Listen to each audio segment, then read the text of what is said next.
Are you over age 50, 60, or maybe beyond? And you're flying solo in life. You may have been divorced, or maybe like me, you were widowed at some point.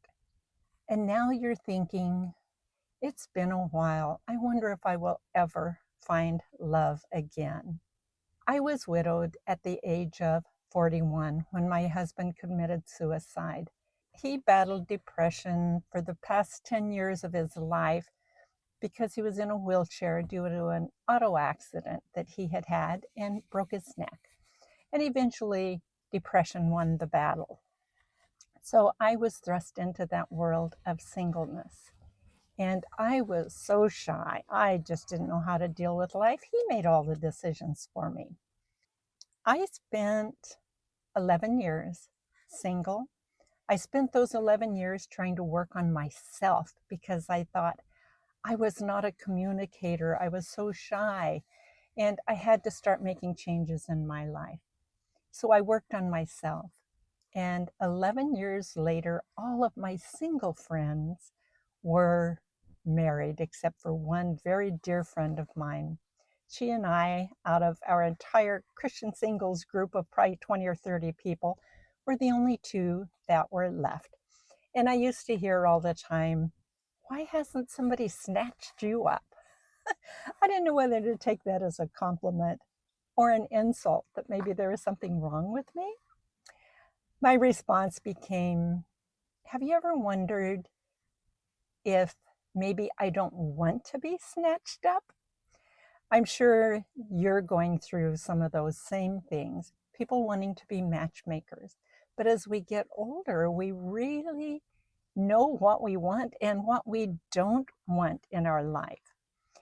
When I reached that 11-year point of being single and all my friends were single, I started thinking, yeah, everybody is right. Maybe I should be married.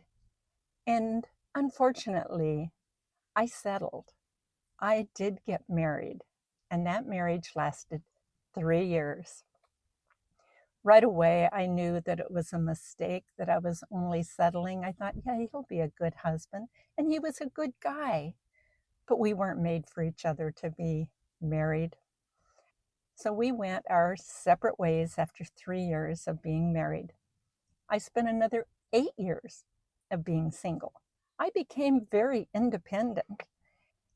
I really became very content in my life.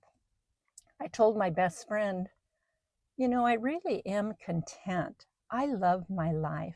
I have good friends. I'm very active. I have a good job. But it would be nice to have somebody to share that life with.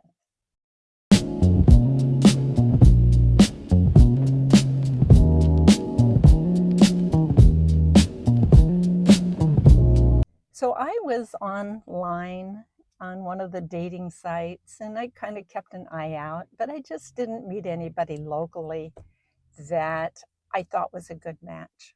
And I knew by now, all these years of being single, what I could put up with in life and what I could not put up with in life. As we get older, we kind of learn those things. What can we live with? What can we not?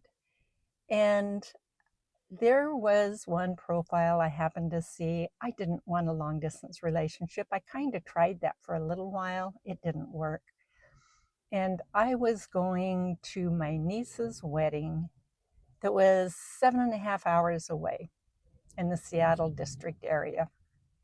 And so, just out of curiosity, I looked to see if there's any interesting guys in that area. And I saw this one profile, and we were so well matched in all the things we enjoyed doing. So, hesitantly, but out of fun, I sent him a note that said, too bad you live so far away because we do have a lot in common. He responded with, wow, it looks like you're the one that lives too far away, but I see you're coming up to this area, so maybe we can at least meet for coffee and get to know one another. I told him that would be a fun thing to do, but I really wasn't interested in a long distance relationship. To make a long story short, we met and decided There's got to be some way we can work this out. I'm not going into the details on this video because it would get too long. But a year later, we were married, and now we have been married for going on 11 years. It'll be 11 years in about 3 months from now. And we married at the age of 64. Now, I tell you, I am extremely happy. I couldn't have asked for another person that was so well matched to me, that fits my personality, that could put up with my little things that are probably irritating to him. He's a wonderful guy. But I tell you, even when you know what you want and you don't want, and after being single for so many years and becoming very independent, it takes a little adjustment to learn to live life together.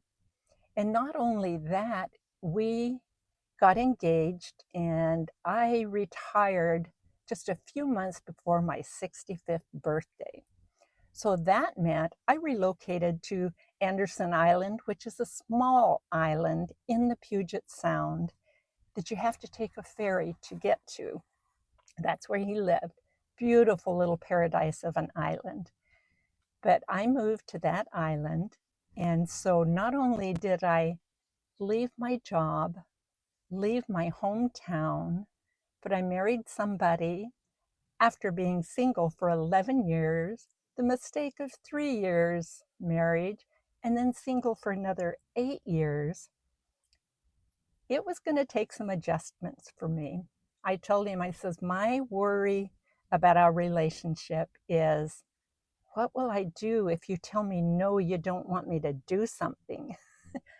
I'm not used to being accountable to anybody but myself. And of course, to my adult children. You want to keep your reputation good and be a good role model for your children, your grandchildren. At this time, I had 15 grandchildren from my 4 sons. So if you're hoping to find love in your golden years, don't rule out that fact. I didn't expect to ever find somebody again. And he just showed up in my life, showed up online, I should say. And we are very happy together now. So don't give up that hope if you really do want to meet somebody. I say it's a God thing. God brought us together. We have our differences, but we also enjoy so many wonderful things together.